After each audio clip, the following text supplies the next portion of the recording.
মনে রাখবেন, কোরআন পড়লেই কিন্তু নেকি হবে এমনটি না, নামাজ পড়লেই যে আপনার জীবনের গুনাহ মাফ হয়ে যাবে এমনটি না, মেডিসিন খাইলেই যে আপনি সুস্থ হবেন এমনটিও না। আমাদের দেশে তো মাঝে মাঝে পত্রিকায় দেখি ভুল চিকিৎসায় রোগী মারা গেছে। ভুল চিকিৎসা মানে কি? উনি কি মেডিসিন দেন নাই? কথা বলেন না কেন? উনি কি মেডিসিন দেন নাই? মেডিসিন দিয়েই তো চিকিৎসা করেছেন, কিন্তু মেডিসিনটা ওনার জন্য যেটা সেটা সিলেক্ট করতে ওনার ভুল হয়েছে। তাই মেডিসিন মূলত তৈরি করা হয়েছে রোগ সারার জন্য, কিন্তু ভুল প্রয়োগের কারণে এখন রোগ বেড়ে লোকটা মারা গেছে। নামাজ তো আল্লাহ পাকের সান্নিধ্য অর্জনের জন্যই, কোরআন তেলাওয়াত তো নেকি অর্জনের জন্যই, কিন্তু সঠিক পদ্ধতিতে তেলাওয়াত করলে নেকি হবে, নাইলে তার পাপের বোঝা ভারী হবে। মুসলমান ভাইরা আমার কথাগুলা দিল দা বুঝবেন। পৃথিবীর নরমাল কোন মুফতির ফতোয়া আমি পেশ করতে চাই না। দুনিয়ার ভিতরে যত মুফতি আছে সমস্ত মুফতিদের বড় মুফতি বন্ধুরা আমার, দুনিয়ার যত হুজুর আছেন সকল হুজুরের মূল হুজুর বড় হুজুর। দুনিয়ার যত নবী ছিলেন সমস্ত নবীদের বড় নবী, উম্মতের নবী, নবীদের নবী জনাবে মুহাম্মদুর রাসূলুল্লাহ সাল্লাল্লাহু আলাইহি ওয়াসাল্লাম বলেন, রুব্বা কারিন ইয়াকরাউল কুরআন ওয়াল কুরআনু ইয়ালআনুহু। পৃথিবীতে অনেক কোরআনের পাঠক এমন আছে যারা কোরআনুল কারীম তেলাওয়াত করে নেকির আশায়, কিন্তু কোরআন কারীমকে বন্ধুরা আমার সিরিয়াস ভুল পড়ার কারণে তার নেকি তো হয় না, বরং কোরআন উল্টা পাঠকের উপরে অভিশাপ করতে থাকে। খুব ভালো করে বুঝবেন কথাগুলি। নামাজ পড়লে কি নামাজ হবে না? নামাজের ভিতরে কিছু ফরজ আছে, কথা বলেন না কেন? কাপড় পাক এটা কি সুন্নত না ফরজ? শরীর পবিত্র হতে হবে নামাজ পড়তে চাইলে, এটা কি সুন্নত না নফল না ফরজ? খুব ভালো করে বুঝবেন, নামাজের ভিতরে যেই ফরজগুলি আছে এর কোনো একটা নিজের ইচ্ছায় অথবা অনিচ্ছাতেও যদি বাদ পড়ে যায়, তাহলে জিন্দেগিতে কোনোদিন ওই নামাজটাকে সুন্দর করার কোনো পদ্ধতি নাই, নতুন করে পড়তে হয়। আল্লাহর কোরআন তেলাওয়াত করতে চাইলে বন্ধুরা আমার এখানেও কিছু ফরজ আছে, ওয়াজিব আছে, সুন্নত আছে। কোরআন তেলাওয়াতের ফরজগুলি যদি কোনো মানুষ অনিচ্ছাকৃত বাদ পড়ে যায়, তাহলে তার কোরআন তেলাওয়াত হয় না। কোরআনে পাককে তেলাওয়াত করতে গেলে আবার কিসের ফরজ? ওযু করা। হুজুর ওযু করা না, না না, পবিত্রতা তো অর্জন করতেই হবে। আল্লাহর কোরআন তেলাওয়াত করে নেকি পাইতে চাইলে, আল্লাহকে আপন করতে চাইলে বন্ধুরা আমার কোরআন শরীফের প্রতিটা অক্ষরকে তার নিজস্ব মাখরাজ থেকে উচ্চারণ করতে হবে, এটা ফরজ। খুব ভালো করে বুঝবেন, আমরা তো প্রত্যেকেই জানি মাখরাজ হলো 17, কিন্তু আরবি অক্ষর কি 17? কথা বলেন না কেন? আরবি অক্ষর কতগুলি? 29টা আরবি অক্ষর। অক্ষরগুলি বন্ধুরা আমার উচ্চারণ করার জায়গা 17, তার মানে একই জায়গা থেকে একাধিক অক্ষর বের হয়। এখন বন্ধুরা আমার জায়গা একটা, কিন্তু অক্ষর দুইটা। দুইটাকে দুই ভাবে কেমনে পড়বেন? মাখরাজ তো একটাই, বলে দুইটাকে দুই ভাবে পড়ার জন্য সিফতে লাজেমা মেনে উচ্চারণ করতে হয়। মাখরাজ এবং সিফতে লাজেমা এই দুইটা মেনে কোরআন শরীফকে তেলাওয়াত করা হলো ফরজ। কোন মুসলমান অনেক আগ্রহ নিয়ে আল্লাহর কোরআন যদি তেলাওয়াত করে, কিন্তু মাখরাজ থেকে তার কোনো অক্ষর উচ্চারণ হয় না, সিফতে লাজেমা আদায় হয় না, আল্লাহ রাসূল বলেছেন, রুব্বা কারিন ইয়াকরাউল কুরআন ওয়াল কুরআন ইয়ালআনুহু। এই জাতীয় পাঠকের উপরে আল্লাহ পাকের কোরআন অভিশাপ করতে থাকে। মুসলমান ভাইরা আমার, আরেক প্রকারের তেলাওয়াত হলো শুদ্ধ তেলাওয়াত, আরেক প্রকারের তেলাওয়াত হলো বিশুদ্ধ তেলাওয়াত।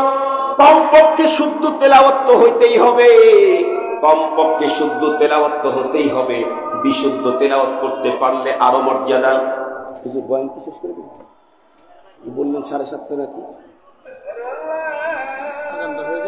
আচ্ছা ঠিক আছে, আমরা আযানের জবাব দিই। আশহাদু আল্লা ইলাহা ইল্লাল্লাহ।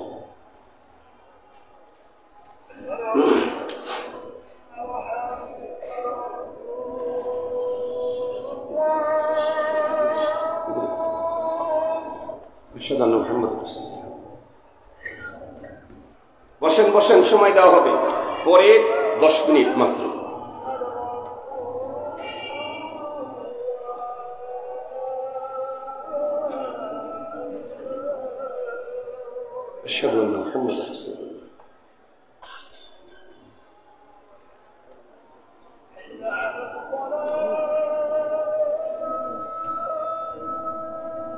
লা হাওলা ওয়ালা কুওয়াতা ইল্লা বিল্লাহ।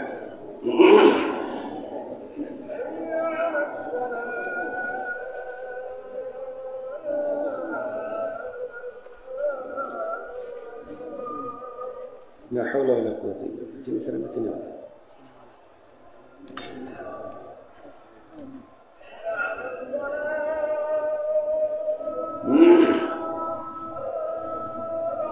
لا حول ولا قوة إلا بالله.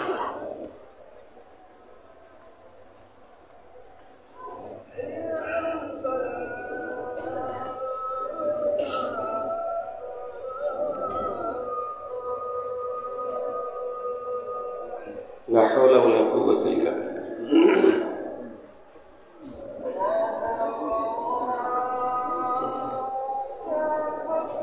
الله أكبر الله أكبر.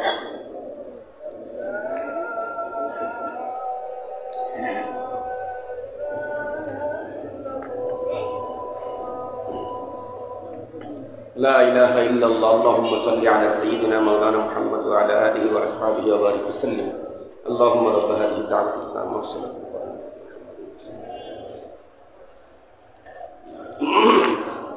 বসেন 10 মিনিট আমার মূল কথাটা আপনাদের খেদমতে পেশ করব ইনশাআল্লাহ।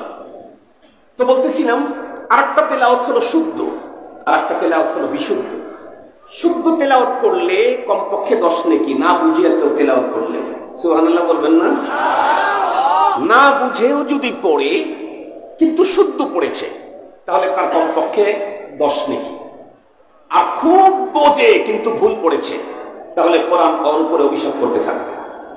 মনে থাকবে কি কথাটা? মনে থাকবে তো কথাটা? আবারও বলছি পড়াটা যদি শুদ্ধ হয়, না বুঝেও যদি পড়ে, প্রতি অক্ষরে কমপক্ষে 10 নেকি। আর খুব বুঝে পড়তেছে কিন্তু পড়াটা সিরিয়াস গলত, তাহলে তার জন্য কোরআন তার বিরুদ্ধে অভিশাপ করবে আল্লাহ আদালতে। আর যদি বিশুদ্ধ কোরআন পড়ে তাহলে প্রতি অক্ষরে 70টা নেকি। সুবহানাল্লাহ বলবেন কি? প্রতি অক্ষরে কয় নেকি? 70টা নেকি। এখন আমি হলো চ্যালেঞ্জ করলাম, আল্লাহর কোরআন ছাড়া আল্লাহ পাওয়া যায় না, জান্নাতে যাওয়া যায় না। সেই কোরআনকে ধরতে চাইলে প্রথমেই হলো তিলাওয়াত। এই তেলাওয়াত অর্জন করতে চাইলে আলেম ছাড়া, হাফেজ ছাড়া, কারি ছাড়া কখনোই আল্লাহর কোরআনের শুদ্ধ তেলাওয়াত কেউ ঘরের ভিতরে তার পাণ্ডিত্যের কারণে শিখতে পারে না, কোরআনে পাকের শুদ্ধ তেলাওয়াত করতে পারে না। এখন কোরআনে পাককে ধরতে চাইলে আমাকে আলেম লাগবে, হাফেজ লাগবে, কারি লাগবে। কিন্তু আমার যদি অবস্থা এমন হয়, কেমন? হাফেজ দেখলে আমার মাথা গরম হয়, হুজুর দেখলে আমার পেট কামড়ায়, হুজুর দেখলে আমার চোখে রক্ত আসে, তাইলে আমার অবস্থা কি হবে? আমি একটা ছোট্ট মিসাল দিলে বুঝবেন। ধরে নেন আমি অসুস্থ হয়ে গেছি, আল্লাহ না করুক, আল্লাহ না করুক, আল্লাহ না করুক। অসুস্থতা নানা রঙেরই আছে। আমি নরমাল অসুস্থ, হুজুরের রুমে বসে আছি, পেটের ভিতরে ব্যথা হচ্ছে, তো আমি একটু হালকা মশরামশরি করতেছি। হুজুর আমাকে জিজ্ঞেস করলেন, খান সাহেব কি হয়েছে? হুজুর পেটে ব্যথা লাগতেছে। হুজুর সাথে সাথে বলবেন, এই ওনাকে 2টা অ্যান্টাসিড খাওয়ায়। বলবেন না? বলবেন না? তাহলে পেটের ব্যথার চিকিৎসা মহতাম সাহেব হুজুরের কাছ থেকেও নেওয়া যেতে পারে। পাশেই যদি প্রধান অতিথি থাকে, উনি বলবেন, হুজুর এটা মনে হয় ফুড পয়জন, গতকালকে আমার এরকম সমস্যা হয়েছিল, হুজুর আপনি 2টা ডমপিরিডন খান, কাজ খুব ভালো হবে, আমার কাজ হয়েছিল। তাহলে মোটামুটি এখানেও একটা চিকিৎসা পাওয়া গেল। কি কথা বলেন না কেন? পিছনে যদি আবার কোন নেতা থাকে, উনি আবার বলবেন যে হুজুর এই ঘটনাটা আমার পরশুদিন হয়েছিল, তো আমি লিকুইড অ্যান্টাসিড খেয়েছি, ওটাতে একটু বেশি ফায়দা হয়েছে, আপনি একটা লিকুইড অ্যান্টাসিড আমি নিয়ে আসে গেছি, হুজুর খান। তাহলে এই রোগের জন্য আমি শুধু রোগের কথা বলতেই 3-4 জন চিকিৎসক পাওয়া সম্ভব। কথা বলেন না কেন? আমি যদি খাই তাতে কিছু উপকার হওয়ার সম্ভাবনা আছে, যদি গ্যাস্ট্রিকের কারণে পেটের ব্যথাটা হয়ে থাকে। আর যদি অ্যাপেন্ডিসাইটের ব্যথা হয়ে থাকে তাহলে তো আর গ্যাস্ট্রিকের ট্যাবলেট খায় আর লিকুইড খায় কাজ হবে না, কিছুটা ফায়দা হইতেই পারে। কিন্তু আমি যে রোগী সেটা মেডিসিনের বিষয় না, সেটা অপারেশন লাজেম, মাস্ট বি, আমাকে অপারেশন করতেই হবে। কিন্তু আমার কন্ডিশন হলো এই, অপারেশনের জন্য কি হুজুরই যথেষ্ট? কথা বলেন না কেন? শাইখুল হাদিস সাহেব যথেষ্ট? অপারেশনের জন্য কি কোনো ইঞ্জিনিয়ার যথেষ্ট? আরো জোরে বলেন। অপারেশনের জন্য প্রধান বিচারপতি যথেষ্ট? অপারেশনের জন্য বড় এক পিপি যথেষ্ট? অপারেশনের জন্য কোনো পিসাব যথেষ্ট? অপারেশনের জন্য কোনো বক্তা যথেষ্ট? অপারেশন করতে কাকে লাগবে? ডাক্তারই লাগবে। ডাক্তার বলেন কেন? বলেন যে ডাক্তারই লাগবে, অন্য কাউকে দিয়েই অপারেশন হবে না। কিন্তু আমার কন্ডিশন হলো ডাক্তার দেখলে আমার ঘৃণা আসে, ডাক্তার দেখলে আমার মেজাজ গরম হয়, ডাক্তার দেখলে আমার মাথা হেট হয়ে যায়, ডাক্তারকে আমি কখনো সহ্যই করতে পারি না। তাহলে আমার ঠিকানা কি ফুল সজ্জা না কবরস্থান? এমনিয়া জোরে বলেন, আমার ঠিকানা কি ফুল সজ্জা না কবরস্থান? আমি আল্লাহর কোরআন ছাড়া আল্লাহ পাবো না, জান্নাতে যেতে পারবো না। আল্লাহর কোরআনকে ধরতে চাইলে প্রথম নাম্বার পদক্ষেপ হলো কোরআনে পাকের তিলাওয়াত। এই তিলাওয়াত শিখতে আলেম লাগবে, হাফেজ লাগবে, কারি লাগবে। এখন আমার কন্ডিশন হলো হাফেজ দেখলে আমার মাথা গরম হয়, হুজুরের নাম শুনলে আমার পেট কামড়ায় আর পিঠ কামড়ায়। তাহলে এই মুসলমানের ঠিকানা কোথায়? যোগ বিয়োগের জিম্মাদারি আপনাদেরকে দিলাম। মুহতারাম হাজরিন, উলামায়ে কেরাম নরমাল কোন জিনিস নন। উলামায়ে কেরাম নরমাল কোন জিনিস নন। সব জিনিস সব সময় পাওয়া যায় না। একটা গাছ লাগায়া ফল খেতে চাইলেও তো 5 বছর অপেক্ষা করতে হয়। 10 বছর দেখেন, অপেক্ষা করেন। দুনিয়াতে যদি নাও দেখতে পান, মরণের পরে 100 দেখতে পাবেন। দুনিয়াতে যদি দেখতে নাও পান, ইম্মা নুরিয়ান্নাকা বা'দাল্লাযী নাইদুহুম আও নাতাওয়াফায়ান্নাক, আল্লাহ পাকের কোরআনে আল্লাহ তাআলা বলেছেন। এটা মোল্লার বক্তব্য না, এটা আল্লাহর বক্তব্য। মুহতারাম হাজরিন, এই জন্য আমি আপনাদের প্রত্যেককে অনুরোধ করব, আমি যদি আল্লাহ পেতে চাই, জান্নাতে যেতে চাই, এটা যদি আমার মিশন হয়, তার সাথে আমার কথা। যে আল্লাহ পেতে চায় না, জান্নাতে যেতে যায় না, তার সাথে আমার কোনো কথা নাই। তুমি যেমন খুশি তেমন চলো। আল্লাহ পেতে চাও, জান্নাতে যেতে চাও, তাহলে আল্লাহর কোরআন বাদ দিয়ে আল্লাহ পাওয়া যায় না, জান্নাত পাওয়া যায় না।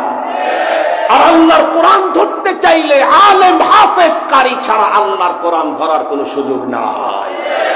এজন্য হাফেজ আর কারি আর আলেম, এদের প্রতি মুহাব্বত ভালোবাসা যত বাড়তে থাকবে, আল্লাহ তাআলা তাদের দ্বারায় কোরআনে পাকের তত বেশি সমঝ আমাদেরকে দান করবেন। আমি কোরআনে পাকের উপরে যত বেশি উঠতে পারবো, তত বেশি আল্লাহ পাকের প্রিয় পাত্র হব। আর আমি আল্লাহ পাকের প্রিয় পাত্র যখন হব, তখন আল্লাহ পাকের তৈরি চির সুখের জান্নাত আমার জন্য হয়ে যাবে। মুহতারাম হাজিরিন, এই জন্য আল্লাহ পাক রব্বুল আলামিনের কালামুল্লাহ থেকে ছোট্ট একখানা আয়াত তেলাওয়াত করেছিলাম। আয়াতের অংশ আল্লাহ পাক কি বললেন? এদেশের কত মানুষের বক্তব্য হলো আমরা আল্লাহকে ভয় করি, রসুলকে মুহাব্বত করি, ধর্মকে ভয় পাই, আখিরাতকে ভয় পাই, এটা বিশ্বাস করি, ওটা বিশ্বাস করি। এটা হলো আমাদের দাবি। আমরা বলতেছি আমরা আল্লাহকে ভয় করি, আপনি বলতেছেন আমি আল্লাহকে ভয় করি। কিন্তু আল্লাহ কি বলেন? আল্লাহ বলেন ইন্নামা ইয়াখশাল্লাহা মিন ইবাদিহিল উলামা। আল্লাহ পাক বলেন আমরা বলি আল্লাহকে ভয় করি, আর আল্লাহ বলেন আমাকে তো ভয় করে উলামায়ে কেরাম। আমরা দাবি করি নাই, আল্লাহ আমাদের ব্যাপারটা বলে দিয়েছেন। ইন্নামা ইয়াখশাল্লাহা মিন ইবাদিহিল উলামা। আল্লাহ পাক রব্বুল আলামিন আল্লাহ পাককে ভয় করার কারণে তাদের মর্যাদা কি পরিমাণে বাড়িয়ে দিয়েছেন। আল্লাহ পাক বলেন ইয়ারফাইল্লাহু আল্লাযীনা আমানু মিনকুম ওয়াল্লাযীনা উতুল ইলমা দারাজাত। এই পৃথিবীর মানুষ, তোমাদের ভিতরে বেশি দামি মানুষ হলো যারা ঈমান আনছো তারা। সুবহানাল্লাহ বলেন। পৃথিবীর যত রঙের দেখেন, যত ঢঙ্গের দেখেন, যত কান্ট্রির দেখেন, যত অবস্থানের দেখেন, যত পাওয়ারের দেখেন, যত চেয়ারের দেখেন, এর মধ্যে আল্লাহ পাকের কাছে দামি মানুষ কারা? যারা ঈমান এনেছে তারা। কথা বলেন না কেন? যারা ঈমান এনেছে তারা। সে যে দেশেরই হোক, যে কালারেরই হোক, যে রঙেরই হোক, যে ঢঙ্গেরই হোক, যে লেভেলেরই হোক, যে চেয়ারেরই হোক, চেয়ার থাক আর নাই থাক, ঈমান আছে, আল্লাহ পাক বলেন তোমার দাম আমার কাছে আছে। তবে আল্লাহ পাক আয়াতে আরেকটা কথা বলে দিলেন, কি? এই ঈমানদার, আরেকটা কথা খেয়াল রাখবা, তোমাদের ভিতরে আবার আমার কিছু ভিআইপি পার্সন আছে। সুবহানাল্লাহ বলবেন না যে? তোমাদের ভিতরে কিছু আমার কার ভিআইপি? কার কাছে ভিআইপি? আবার বলেন আল্লাহর কাছে ভিআইপি কারা? আল্লাহ পাক বলেন ওয়াল্লাযীনা উতুল ইলম। ওয়াল্লাযীনা উতুল ইলম, যাদেরকে কোরআনে পাকের ইলম দেওয়া হয়েছে, হাদিসে পাকের ইলম দেওয়া হয়েছে, আর ইলম অনুযায়ী যাদের আমল আছে, এই মানুষগুলি আমি আল্লাহ পাকের কাছে ভিআইপি পার্সন। সুবহানাল্লাহ, সুবহানাল্লাহ, সুবহানাল্লাহ বলেন। যে কোনো অফিসে গেলে কোনো একজন ভিআইপির সিগনেচার বা ফোন দিয়ে গেলে সব কাজ ক্লিয়ার। কথা বলেন না কেন? অফিসে ঢুকতেছেন, ভিআইপির একটা ফোন দিয়ে গেছেন, অফিসে ঢুকতেছেন, কোনো ভিআইপির একটা লেখা নিয়ে গেছেন, তাহলে অফিসে আর কোনো সমস্যা নাই, যদি ওই অফিসটা ওই ভিআইপির কর্তৃত্ব থাকে। মোহতারাম হাজিরিন, দুনিয়াতে যদি ভিআইপির ফোন আর সিগনেচার নিলে যদি অফিসে কাজ আসান হয়, কি খেয়াল, কি খেয়াল! আল্লাহর কাছে ভিআইপি যারা, তাদের সাথে সম্পর্ক যদি সুন্দর হয়, আখিরাতে ময়দানে মাহশরে অনেক ফ্যাসিলিটি পাওয়ার সম্ভাবনা আছে না নাই? মিয়া মিয়া মিয়া মিয়া 100 আছে, 100 আছে। এই জন্য পরপার আমার সুন্দর করতে চাইলে, আল্লাহ পেতে চাইলে, জান্নাতে যেতে চাইলে উলামায়ে কেরামের মুহাব্বত, কোরআনে পাকের আজমত, কোরআনে পাকের মুহাব্বত, হামিলিনে কোরআনের মুহাব্বতের বিকল্প কোনো পথ নেই। আসুন আমরা প্রত্যেকে আল্লাহর কোরআন পড়ি, আল্লাহর কোরআন বুঝি, আল্লাহর কোরআন অনুযায়ী জীবন গড়ি। কোরআন যারা পড়ে পড়ায় তাদেরকে শ্রদ্ধা করি। আল্লাহ পাক আমাদের প্রত্যেককে এই পথের মাধ্যমে আল্লাহ পাওয়া জান্নাতে যাওয়ার তৌফিক দান করুন।